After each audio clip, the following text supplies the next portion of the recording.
Hi, my name is Becky Miller and I'm a yoga therapist.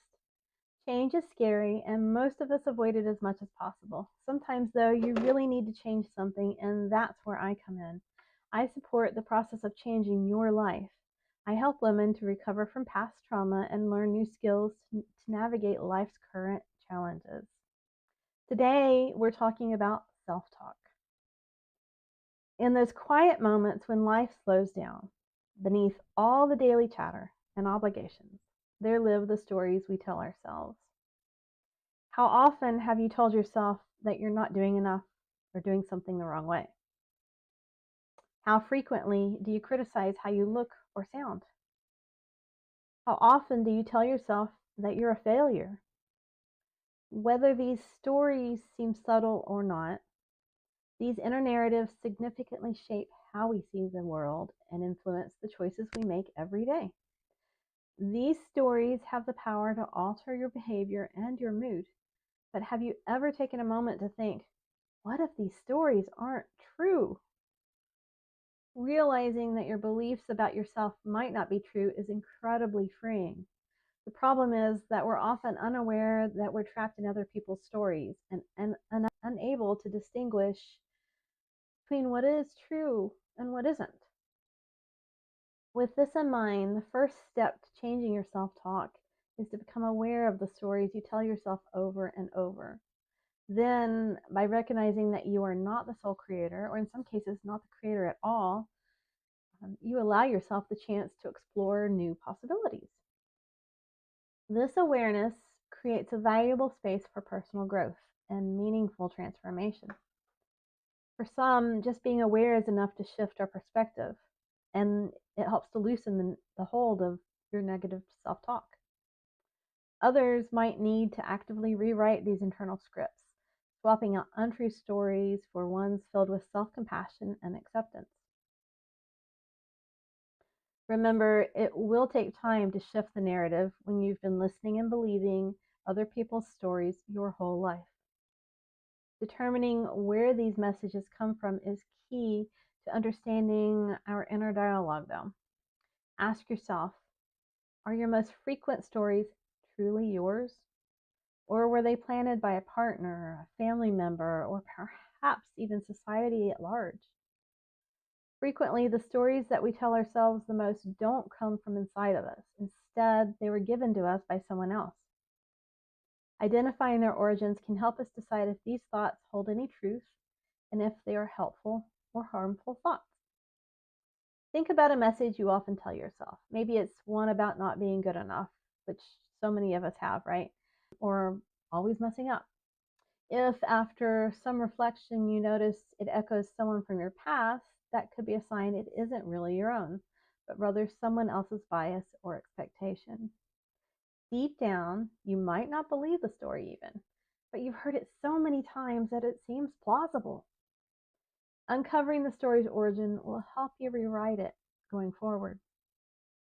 Once you've traced the origins, consider how these messages have affected you. Do they lift you up, or do they feel like a heavy burden? Are they helping you to thrive, or do they cause your thoughts to spiral downward?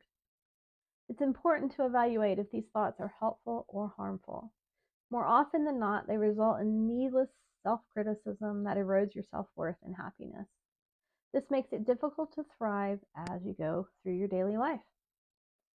Just a quick example here, criticism from a strict parent might spur you when you were young, it might have spurred you to succeed temporarily.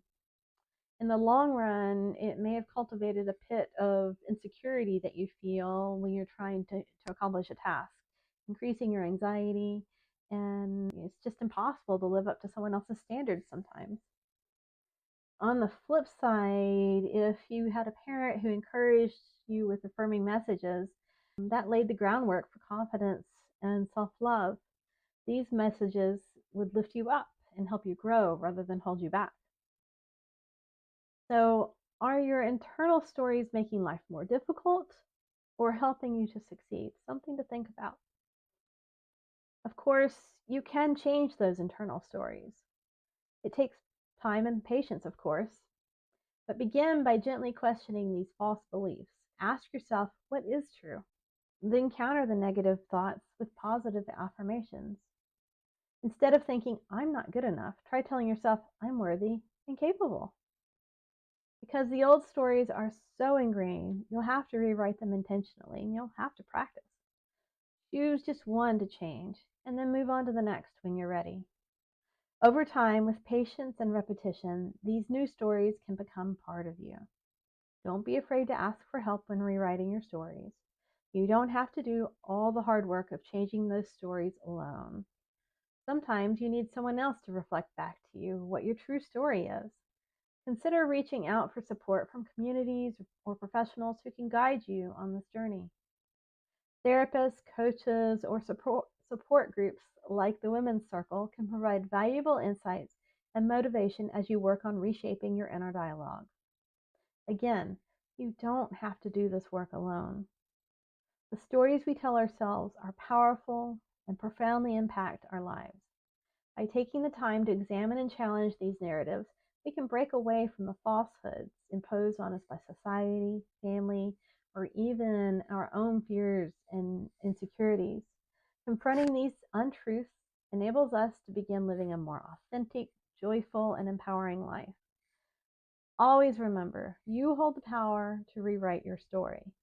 It starts with the awareness of the narratives affecting you and a readiness to make necessary changes.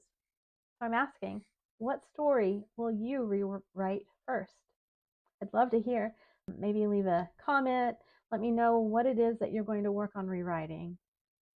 And that's all I have for today. I'd love to see you in the Women's Circle.